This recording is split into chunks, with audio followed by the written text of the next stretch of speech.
Bonjour, hello, bienvenue dans ce nouveau tuto qui fait suite au diagramme de Gantt avec Excel. Donc on va repartir du premier fichier qui avait été réalisé lors du précédent tuto sur le diagramme de Gantt. Et nous allons ajouter dans celui-ci la notion de jour ouvré, jour férié. Voilà, on va y aller par étapes à partir de maintenant pour envisager à terme la réalisation d'un diagramme de Gantt un peu plus sophistiqué que ce premier. Qui dit jour ouvré, jour férié, dire prévoir déjà dans un onglet la liste des jours fériés. On a déjà évoqué cela. Vous aurez le lien pour télécharger, parce que là je ne vais pas refaire toute la démarche pour recalculer tous les jours fériés, on en a déjà parlé dans d'autres tutos. Donc je vais simplement récupérer le fichier dans lequel se trouvent les formules qui vont bien pour pouvoir obtenir des jours fériés. Voilà, c'est ici. Et cela se réalise à partir d'une certaine année précisée à un certain endroit. Donc voilà, à la limite, ce que l'on peut faire par rapport à cet onglet-là, une fois que vous l'aurez ouvert, il s'appelle pack.xlsx. Et donc, on va simplement copier, donc déplacer ou copier avec le bouton droit la souris sur l'onglet de la feuille, copier ça sur à l'intérieur du classeur gantt.xlsx, qui est le fichier de départ pour ce nouveau tuto, créer une copie et on récupère donc cet onglet-là sur le fichier gantt.xlsx. Voilà, je le mets plutôt à droite parce que je préfère avoir le planning à gauche. Et ici, on va renommer quand même l'onglet en l'appelant férié. Ça veut dire que cette cellule, la B1, elle était renommée en disant que ça c'était l'année qui nous intéresse. À la place de l'année saisie directement, ce qu'on va lui faire, on va effacer ça, on va lui dire que c'est égal à l'année, entre parenthèses, de la cellule qui sera sur le planning, et ce sera la date de début qu'on mettra ici, qui sera la première date de notre planning. On ferme la parenthèse, on valide ça, et voilà, donc on est bien en 2017. Sachant que cette partie-là ici, on s'en fiche un petit peu, c'est simplement pour vous montrer comment calculer le lundi de Pâques, et à partir de là, le jeudi de l'Ascension et le lundi de Pentecôte, quelle que soit l'année en question. Et donc là, on a prévu un tableau pour gérer les jours fériés. Si vous avez besoin de faire un projet sur plus long terme, il suffit de rajouter les jours fériés de l'année suivante, de prendre l'ensemble des cellules ici qui sont l'objet d'une formule et de recopier vers la droite. Voilà. Et donc la liste des jours fériés se trouve donc à l'intérieur d'un tableau qui a été renommé TBL JF. À noter, si vous ne savez pas comment pointer le tableau lorsqu'il y en aura besoin, vous mettez dans une formule, dans une cellule comme ça à côté, vous faites un égal et vous essayez de pointer l'ensemble des données du tableau comme ceci. Et donc là, on voit qu'il met directement égal TBL-JF. Ça veut dire que TBL-JF, c'est l'ensemble des données à l'intérieur du tableau. Bon, simplement une précision par rapport à ça. Je fais échappe parce que ça, on risque d'en avoir besoin. Donc je fais échappe parce que là, c'était uniquement pour voir comment ça se comportait. On va donc dans notre planning. Donc dans notre planning, il y aura deux choses à faire. D'une part, mettre en couleur les jours fériés et les jours ouvrés. Ça, c'est la première chose. Et seconde chose, il faudra modifier les formules pour calculer les dates de début et de fin, de façon à faire en sorte que les tâches ne se déroulent pas sur des jours ouvrés ou sur des jours fériés. Évidemment, dès qu'on aborde la notion de jour ouvré dans un projet de ce type-là, bien rapidement, on aura besoin de la notion de jour écoulé, mais ça, ce sera donc justement l'objet du prochain tuto. Pour l'instant, on y va par étapes. Donc, modifions la formule. Donc, dans la formule, la première cellule ici, c'était une date qu'on saisissait, c'était la date de début de notre projet.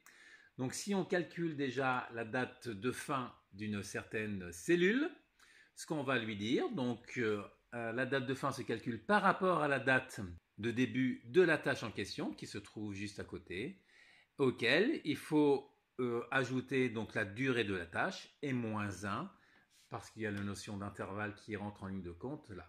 Donc il faut refaire la formule en lui disant que ce n'est pas directement les jours qui nous intéressent, mais ce sont les jours ouvrés. Donc je refais la formule, j'efface cette formule fin et on va aller dans fx pour voir les formules, les fonctions de date qui peuvent exister là-dedans. Et il y a une fonction qui s'appelle série jour ouvré, qui renvoie donc le numéro de série d'une date située un nombre de jours ouvrés avant ou après une date donnée. C'est donc bien de cela dont il s'agit. La date de départ, eh bien, c'est la date de début. Le nombre de jours de décalage par rapport à ça, on a dit que c'était la durée. Donc là, que c'était la durée, moins 1. Donc on va l'inscrire ici. Au passage, vous voyez que quand on clique sur début ici, il ne nous met plus F2 comme on avait la formule précédemment dans le précédent fichier, mais il nous met directement @début, tout simplement parce que ce tableau-là a été transformé justement en tableau Excel, hein, mais mettre sous forme de tableau, après avoir fait les formules lorsqu'on a fait le précédent tuto. Donc même principe pour durée, on va chercher sur la même ligne dans la colonne durée et on fait moins 1. Et les jours fériés se trouvent dans le tableau TBLJF qui avait été renommé. On voit bien qu'il nous récupère toutes les données de ce TBLJF. On valide ça. Et donc pour celui-ci, pas de souci, puisque le 1er et le 2 mars sont tous les deux des jours ouvrés. Cette formule-là, on peut la recopier jusqu'en bas. On se retrouve toujours avec la même date de fin, mais probablement qu'il faut jouer maintenant avec les dates de début. Donc là, c'est peut-être le hasard qui fait qu'on se retrouve toujours sur des jours en dehors des jours,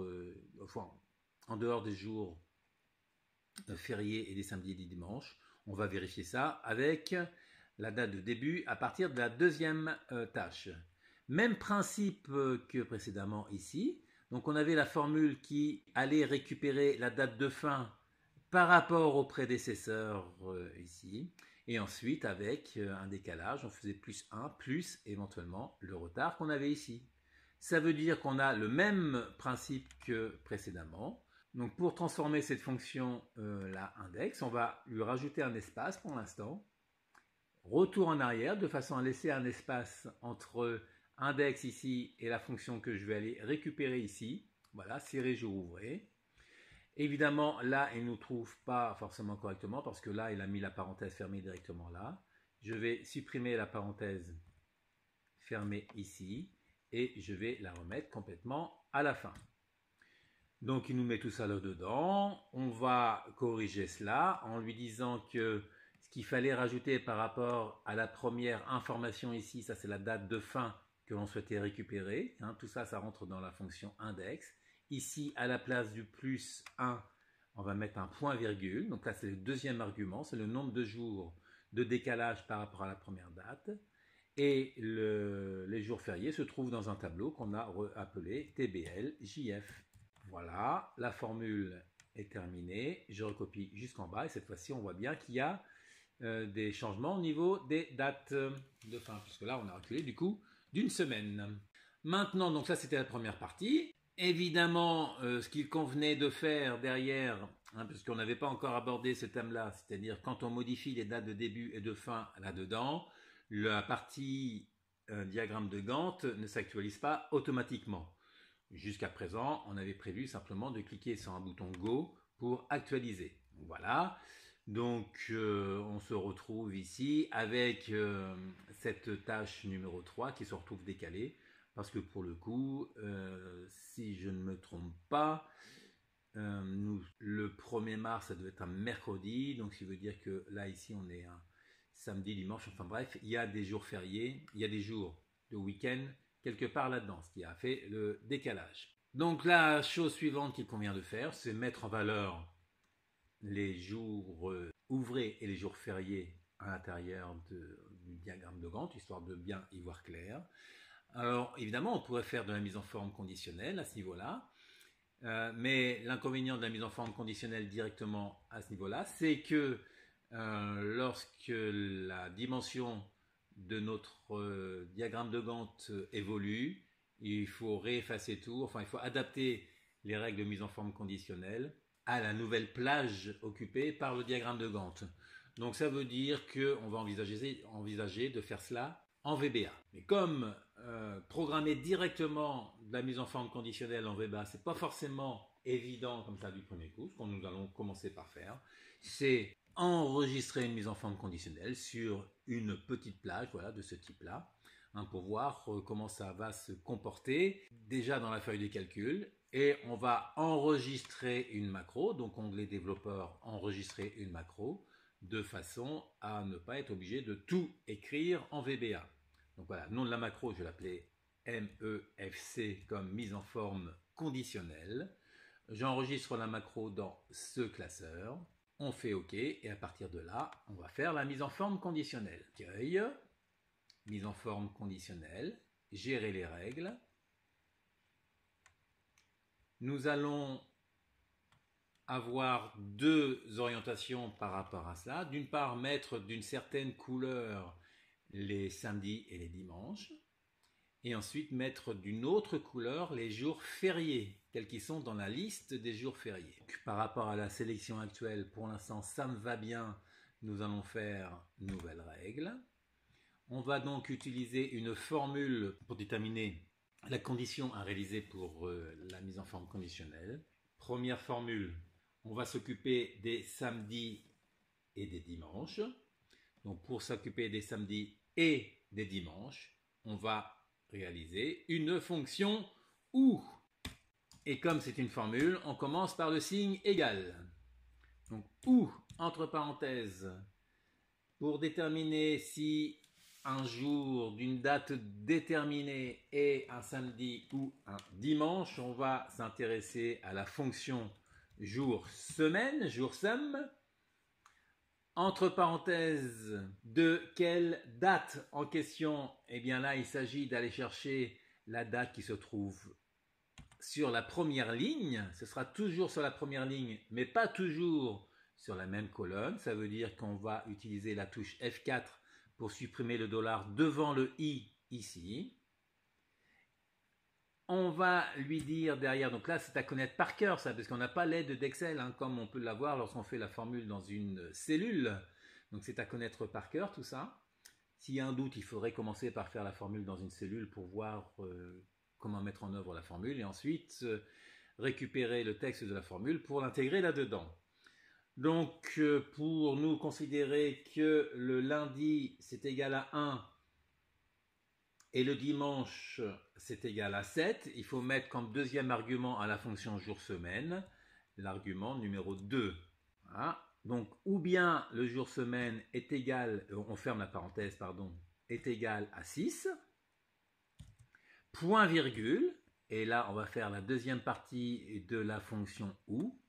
Donc, je récupère l'ensemble de jour-semaine, de la fonction jour-semaine avec le 6 ici, CTRL C, je me mets derrière le point virgule, je fais un CTRL V et je vais indiquer ou bien c'est égal à 7. Ça, c'est donc la formule pour déterminer si on est un samedi ou un dimanche. Je fais un format, éventuellement donc on va faire du remplissage ou couleur de police si on veut choisir une couleur de police. Allons-y pour de la couleur jaune. Et un remplissage, allons-y pour du gris, par exemple, de ce type-là. OK. OK. Et appliquer, et non pas directement OK, de façon à ce que je puisse voir déjà s'il reconnaît les samedis et les dimanches là-dedans. Et derrière, je vais pouvoir faire une nouvelle règle pour le deuxième cas, les jours fériés. Donc j'applique. Donc effectivement, on a donc le 4 et le 5 qui sont un samedi et un dimanche. Pour le mois de mars 2017, évidemment. Donc, je vais faire une nouvelle règle. Toujours utiliser une formule. Et cette fois-ci, il s'agit de savoir si la date en question est dans la liste des jours fériés. Donc, pour ça, on va utiliser le subterfuge qui consiste à compter le nombre de fois où la date en question est dans la liste des jours fériés. Pour compter le nombre de fois, on va utiliser la fonction nb.si. Entre parenthèses, La plage où se trouve la liste des jours fériés, c'est notre plage TBLJF. Point virgule. Ce qu'il faut rechercher dans la plage, en l'occurrence, c'est ce qu'il y a ici. Même principe que tout à l'heure, sans le dollar devant lui. Donc j'appuie sur la touche F4 pour retirer les dollars devant lui. Je ferme la parenthèse. Et on dit que c'est un jour férié si ce nombre-là est supérieur à 0. En l'occurrence, il devrait être égal à 1 dans ce cas-là. On fait un format et on va faire un gris ou un noir un peu plus soutenu. Toujours avec la police jaune. Voilà, on fait OK. On fait OK. Et cette fois-ci, il y a une erreur quelque part. OK. Qu'est-ce que j'ai fait comme erreur? Sur le TBLJF qui ne connaît pas là-dedans. Alors, puisque cette formule-là n'est pas bonne, je vais la copier quand même, CTRL-C. Je vais faire échappe pour annuler tout ça. Je vais faire refermer ou OK, peu importe. Et je vais inscrire cette formule-là quelque part dans une cellule. Donc, je vais directement faire CTRL-V. Donc là, il m'est faux, en l'occurrence. Parce que le 1er mars, tout simplement, parce que là, c'est égal à 0. Ça, c'est pas un jour férié. C'est-à-dire que là, il reconnaît ça, mais dans la mise en forme conditionnelle, il ne reconnaît pas cela. Et ça, c'est pas cool. Donc, je reprends ça, j'efface. On va se resélectionner. Donc, on resélectionne une plage de cellules et on retourne dans mise en forme conditionnelle, gérer les règles, nouvelle règle, utiliser une formule. Je refais mon CTRL V. Ça veut dire que le TBLJF dans la mise en forme conditionnelle, il ne connaît pas. Donc, comme pour la validation des données, je vais essayer un indirect, entre parenthèses, entre guillemets, TBL, JF. Je ferme les guillemets. Et je ferme la parenthèse du indirect. Je refais le format avec du jaune en police et du remplissage gris un peu soutenu. OK. OK. Cette fois-ci, il le prend bien. Et on va faire directement OK. Donc évidemment, là, il n'y a pas de jour férié. Mais en imaginant que dans la liste des jours fériés, ici, je lui rajoute quelque part, ici, le 6 mars à la main, 6 mars 2017. Pourquoi pas? C'est intégré au tableau automatiquement. Et là, il a bien mis le 6 mars en gris foncé. C'est-à-dire qu'on reconnaît que c'est un jour férié. Donc cela fonctionne correctement. Je peux retourner, supprimer directement la ligne ici complète pour ne pas tenir compte de ça. Donc je supprime la ligne du tableau. OK, de façon à ce qu'au niveau du planning, le 6 mars ne soit plus considéré comme un jour férié. Donc cela fonctionne correctement. Il ne nous reste qu'à gérer cela en VBA. Alors évidemment, tout ce que j'ai fait, là, pour l'instant, je suis toujours en train d'enregistrer une macro. Donc on va arrêter l'enregistrement tout de même. Ça veut dire qu'il va y avoir du ménage à faire dans cette règle de mise en forme conditionnelle que je viens de faire. Mais ça fait partie du jeu. Je ne vais pas m'amuser à tout refaire. Ça va permettre ensemble de voir comment réagir lorsqu'on est face à cette situation. En revanche, l'essentiel ici, c'était de ne pas oublier qu'on était en train d'enregistrer une macro. Donc de penser à arrêter l'enregistrement de la macro. Donc avant de poursuivre, parce que le précédent tuto a été enregistré dans un fichier qui s'appelait Gantt directement. Ici, je vais penser à l'enregistrer sous, dans le même dossier que le précédent, de façon à ce que vous puissiez l'avoir également. Et je vais l'appeler Gantt évolution, évolution, allons-y en entier, évolution 1. Toujours avec classeur Excel prenant en charge les macros. Enregistrer. Nous allons côté VBA, donc Alt F11. Donc nous avons le code qui avait été créé lors du précédent tuto. Dans ce code-là, il n'y a que la partie mise en forme conditionnelle à gérer. Donc la mise en forme conditionnelle, là ici, l'enregistreur l'a mise dans un autre module, dans la mesure où on a enregistré la macro alors que le fichier venait d'être réouvert. Donc Excel a recréé un nouveau module. La partie sélectionner une cellule ici, on s'en fiche complètement. Lorsqu'on va lui dire ici, je veux bien faire une mise en forme conditionnelle, mais il faudrait me préciser la plage sur laquelle va s'effectuer cette règle de mise en forme conditionnelle. Donc on va lui rajouter ici by val quelle plage as range, car il s'agit d'une plage. Et il faudrait me préciser également la première cellule concernée par la mise en forme conditionnelle. En l'occurrence, ça va consister à lui indiquer que le diagramme de Gantt commence à partir de cette cellule qui, je rappelle, s'appelle début. Mais dans la règle de mise en forme conditionnelle en VBA, début, il ne va pas l'accepter tel quel, parce que nous, il nous faut du semi-absolu. Donc on va lui préciser by val, adresse add1 as string cette fois-ci. Donc une chaîne de caractères. Toute cette partie-là, la première qu'on avait enregistrée ici, on s'en fiche un petit peu. En revanche, on peut garder l'idée du cells.formatCondition.delete, qui signifie simplement qu'on supprime toutes les règles de mise en forme conditionnelle qu'il y a dans la feuille de calcul. Donc ça, je le garde. Cette partie-là, ici, on va le supprimer parce qu'on n'en a pas besoin. Et donc, on en arrive à la partie où on ajoute une formule dans les règles de mise en forme conditionnelle. Avec la formule qui s'inscrit de cette façon-là, donc évidemment là, il y a I1 qui s'écrit en clair parce que c'est ce que nous avions mis lorsqu'on a enregistré la macro. Donc à la place de I1 ici, c'est ce qu'il faudra s'arranger pour mettre là ici dans ADD1.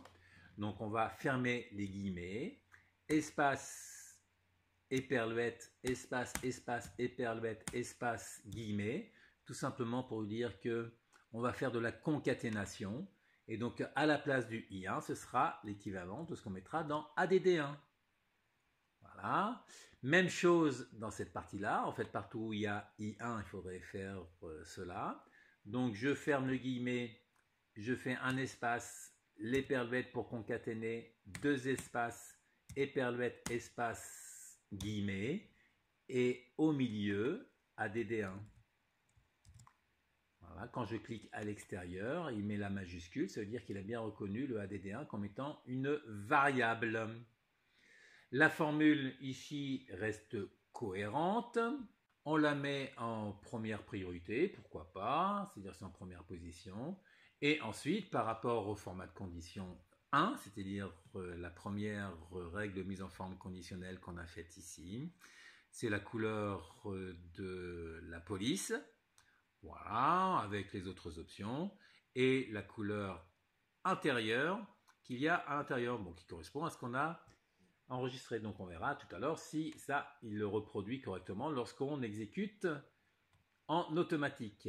Après, il y a les autres options. Est-ce qu'il faut arrêter si vrai, c'est-à-dire ne pas aller voir le reste, pourquoi pas, hein, mais celui-ci, ça n'a pas une grosse importance.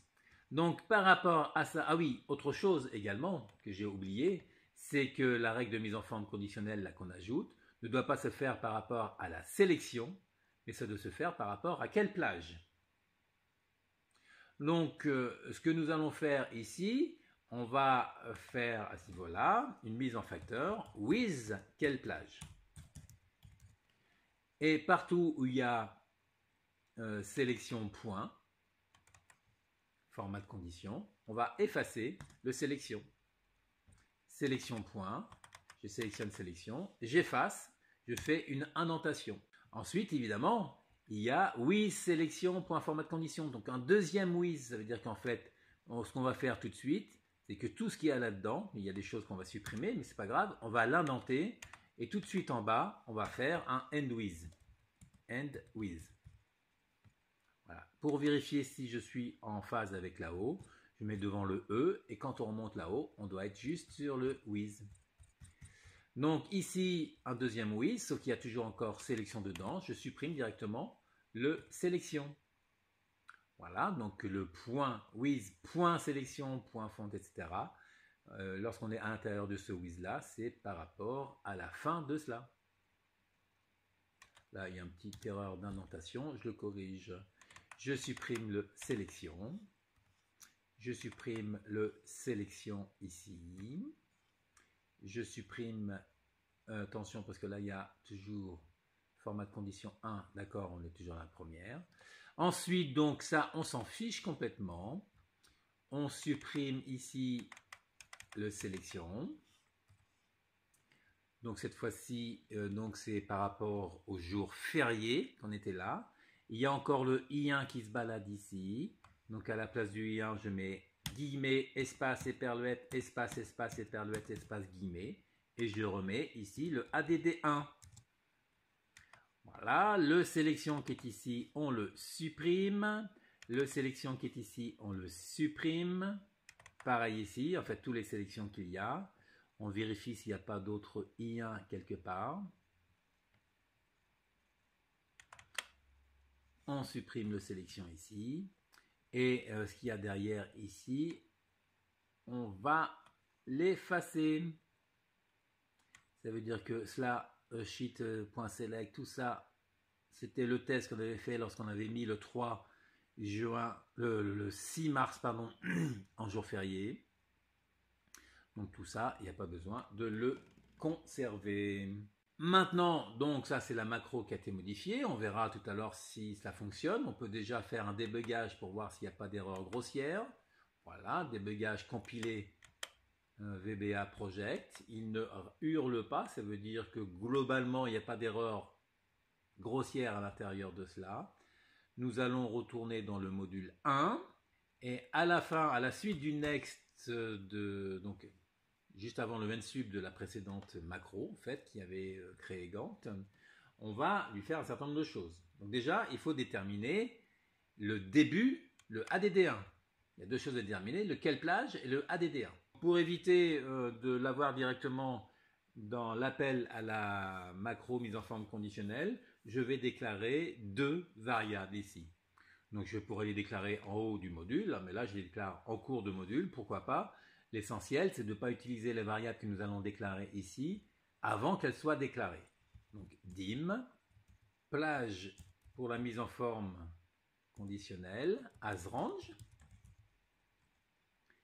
Et ensuite, un dim, l'adresse de début, donc AD début, asString. Voilà, plage pour la mise en forme conditionnelle. Comme c'est une plage, on ne peut pas faire directement égal, mais il faut bien faire cette plage mise en forme conditionnelle égale. Comme c'est une plage, on va faire range, entre parenthèses, ça doit aller de la plage de la cellule où il y a début, ici, donc on va lui indiquer que ça démarre la première cellule à la cellule début, virgule, et la dernière cellule va être déterminée par rapport à la cellule début avec un décalage d'un certain nombre de lignes et de colonnes.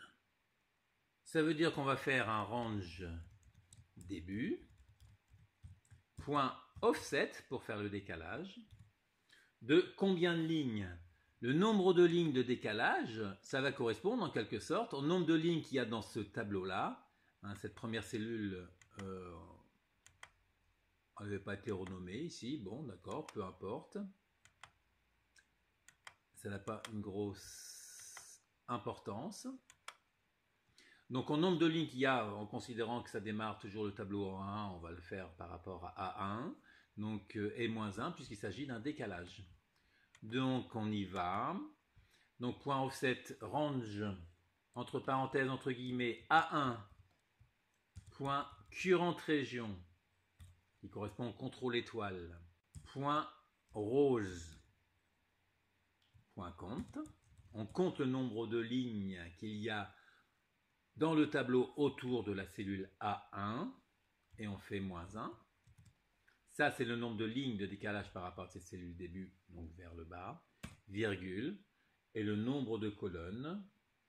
Nous avions déterminé un Dmax ici dans la précédente version qui permettait de connaître la date maxi que l'on avait à faire pour le diagramme de Gantt.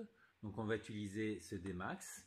Mais là je vais poursuivre sur la ligne d'après, donc espace tiré bas, le tiré du 8 à la ligne, donc dmax moins la valeur de la date de la cellule début, et comme il s'agit d'un décalage, on va lui faire également un moins 1.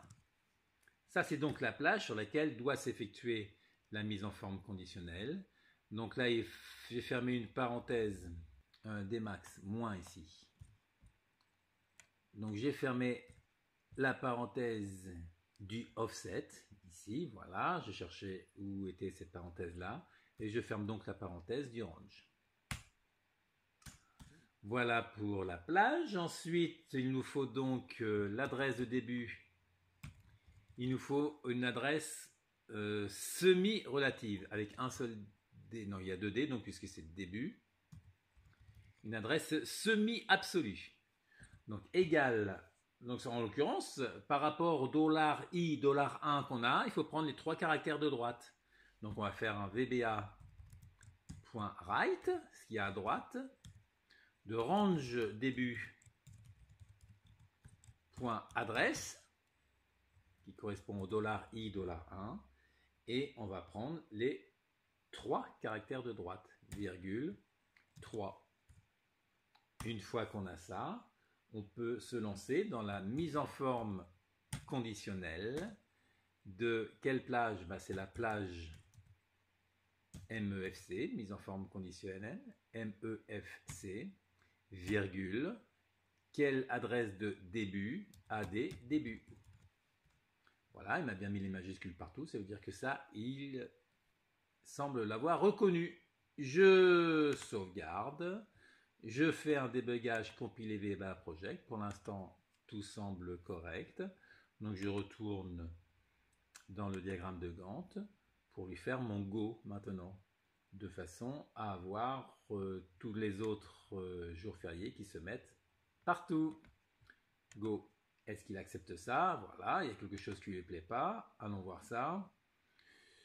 Évidemment, j'ai laissé un sélection ici, donc il faut l'effacer. Est-ce qu'il y en a d'autres ailleurs? Évidemment, je l'ai fait de la même façon ici. J'ai effacé les sélections que j'avais oublié d'effacer. Je poursuis, ça va bien. Une sauvegarde supplémentaire et on va voir ce qui se passe. Diagramme de Gantt, donc voilà, le 3 et le 4 sont des samedis et dimanches, ok, voilà, et manifestement, on a le 17 avril 2017 qui devrait correspondre au lundi de Pâques, probablement. Ok, si on va dans la liste des jours fériés, effectivement, c'est bien ce qu'il a calculé ici, qu'on retrouve dans la liste des jours fériés, mais ça correspond bien au lundi de Pâques qui apparaît avec une couleur supplémentaire. Et donc, ce qui fait que la tâche numéro 11, bon, en revanche, là, donc, elle faisait quelle durée? Donc là, on voit que ça fait 4 jours, hein, si on n'inclut pas les jours fériés dedans. Elle est découpée par le lent, et donc elle fait bien 4 jours, la tâche numéro 11. Donc on voit qu'elle ne se déroule pas pendant les jours fériés, ce qui est bien ce que nous voulions. Bon, ensuite, il faudrait gérer éventuellement les barres correctement là-dedans, mais globalement, on a le résultat qu'on attendait à peaufiner. Mais chaque chose en son temps, c'est déjà pas mal de les avoir comme ça. Une chose qu'on pourrait améliorer tout de même à partir de ce tuto-là, c'est dire si je change la date de début, par exemple je vais mettre à partir du 6 mars plutôt que le 1, 6 mars 2017, et ben là il ne s'actualise pas automatiquement, on est obligé de recliquer sur le Go pour que le diagramme de Gantt se réaffiche. Donc on va simplement corriger ça en disant que ce qui serait bien, c'est que dès qu'on fait une modification à l'intérieur du tableau ici, donc le tableau qui a pour nom TBL plan, dès qu'on fait une modification là-dedans, que le diagramme de Gantt s'ajuste automatiquement. Pour ça, qu'est-ce qu'on va faire en VBA? La macro qui s'appelle créer Gantt. Donc je copie le nom de la macro. On va aller dans l'onglet planning ici du projet. À la place de général dans les listes déroulantes du haut ici, on va dire worksheet. Et on va dire que lorsqu'on fait une modification quelque part, Alors on pourrait cibler et dire que si la modification intervient quelque part dans le tableau, mais là on va pas compliquer trop les choses, on va simplement lui dire ok, tu exécutes directement la macro. Ok, ça veut dire que je reviens côté diagramme de Gantt. Ça veut dire que si je change la date ici, bon, pour le coup je vais mettre le 13 mars 2017, je valide ça, voilà, il réexécute complètement la macro. Ah oui, alors là, il est quand même. Donc là, il est en train de réexécuter la macro à chaque fois qu'il modifie, qu'il refait le calcul. Donc là, c'est quand même un petit peu gênant. Parce que ça peut durer un petit peu longtemps. Donc là, c'est le genre de choses qu'il faut anticiper. D'où l'intérêt de sauvegarder avant de faire des tests. Parce que là, j'ai oublié. Donc je vais faire échappe, ça ne marche pas. Pause, ça ne marche pas. Contrôle pause, ça ne marche pas.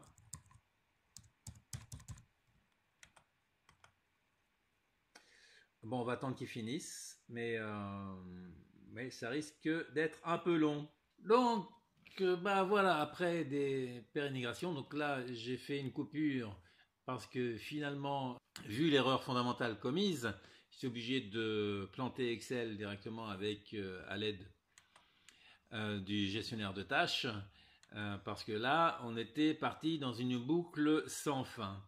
Alors, qu'est-ce que j'ai oublié comme concept là-dedans? Simplement, là, je lui dis créer Gantt, quand à chaque fois qu'il y a une modification dans la feuille de calcul, sauf que le Gantt par lui-même va écrire des cellules, va écrire quelque part dans les feuilles de calcul, ce qui fait que à chaque fois qu'il écrit quelque chose, par exemple, il écrit une date en I1, il essaye d'écrire une date en I1, et il essaye directement de refaire une mise en forme conditionnelle, donc il modifie, il réécrit en I1, ça veut dire que ça tourne sans fin. Voilà le genre d'erreur à laquelle on est confronté quelque part. D'où l'intérêt, hein, comme je l'avais déjà expliqué de nombreuses fois, de sauvegarder avant de tester. Donc pour éviter ce problème-là, on va lui dire à ce niveau-là, ici, tu crées le Gantt, mais tu ne te réexécutes pas par la suite. C'est-à-dire tu ne viens pas réexécuter cette fonction worksheet.change. S'il y a des modifications pendant que tu crées le Gantt, tu ne viens pas refaire ce qu'il y a là-dedans. Donc pour ça, on va lui rajouter simplement de application.enable events, dire prise en compte des procédures événementielles, égale false. Tu ne tiens plus compte des procédures événementielles. Alors ça, c'est le genre de choses, en revanche, à remettre à true une fois que tout est terminé. Donc, application.enable events égale true. On sauvegarde. On retourne côté planning. On va lui remettre changer la date de début. Je vais lui remettre la date du 6 mars. Je valide. Voilà. Il fait les calculs. Il ne répond pas. C'est un scandale. Voilà. Bon. C'est un peu long, mais cela fonctionne. Donc, à vous de voir si vous voulez utiliser cette fonctionnalité-là, ou si vous préférez continuer à utiliser le Go. Là, vu le temps qu'il met à refaire l'ensemble des opérations, c'est peut-être préférable de conserver la mise à jour par le Go. Éventuellement, donc là, on voit qu'il va jusqu'au 21 avril, donc il faudrait revérifier tout ça, mais manifestement, hein, tout ça me paraît cohérent. Si on remet la date du 1er avril, du 1er mars, pardon, voilà, donc là c'est allé un petit peu plus rapidement. Donc bon, il y avait quelque chose tout à l'heure qui s'était un petit peu bloqué. C'est peut-être le fait justement de l'avoir arrêté alors qu'il était en cours de plantage lors la précédente opération. Hein, si on change simplement une durée là-dedans, donc on va changer plutôt à ce niveau-là. Donc là on est ici, on va le mettre à 4 jours, ce qui veut dire que 4 jours ça va le reporter au 10, et ce qui veut dire que ces deux tâches-là devraient démarrer directement au 13, on devrait le voir à ce niveau-là. Donc on va mettre 4 jours, voilà, on valide ça, il refait tous ces calculs-là, et donc, ah oui, je l'ai mis sur celui-ci, donc il démarre directement au 10, et ici au 14. Ouais. Ah oui, ça dépend des relations qu'il y a entre les tâches ici. On n'a pas les mêmes prédécesseurs sur les deux, donc ça veut dire qu'il ne réagit pas tout à fait de la même façon. Je vais remettre les 2 jours ici pour vérifier ça. Oui, parce que là on a un retard de -1. La tâche, c'est les tâches 3 et 4. On a un retard de 2 ici par rapport à la fin de la tâche numéro 1. Donc ça veut dire que comme celle-ci ne bouge pas, la tâche numéro 3 n'a pas de raison de bouger. Effectivement, ça c'est cohérent. Et par rapport à la tâche numéro 4, il y a un retard de 1 journée par rapport à la tâche numéro 2. Si celle-ci est repoussée, ça veut dire que là, ça va reculer. Donc là, c'était cohérent effectivement ce qu'on avait. Si on met ça 4 jours ici, la tâche numéro 3, elle n'a pas de raison de bouger parce qu'elle est attachée à la tâche numéro 1. En revanche, la tâche numéro 4, elle a bougé parce qu'elle est attachée à la tâche numéro 2. Voilà, le prédécesseur pour la tâche numéro 4, c'est la tâche numéro 2. Donc, à vous de voir la version que vous souhaitez conserver, mais par rapport à cette évolution-là, on va rester là pour aujourd'hui. Profitez bien et pour la suite, on incorporera des colonnes supplémentaires disant est-ce que les durées doivent être considérées comme étant des durées écoulées et même principe pour les retards. Est-ce que les retards doivent être considérés comme des retards ou des avances écoulées ou alors est-ce qu'ils doivent effectivement tenir compte des jours ouvrés. Bien, profitez bien de tout ça. À ciao, bonsoir.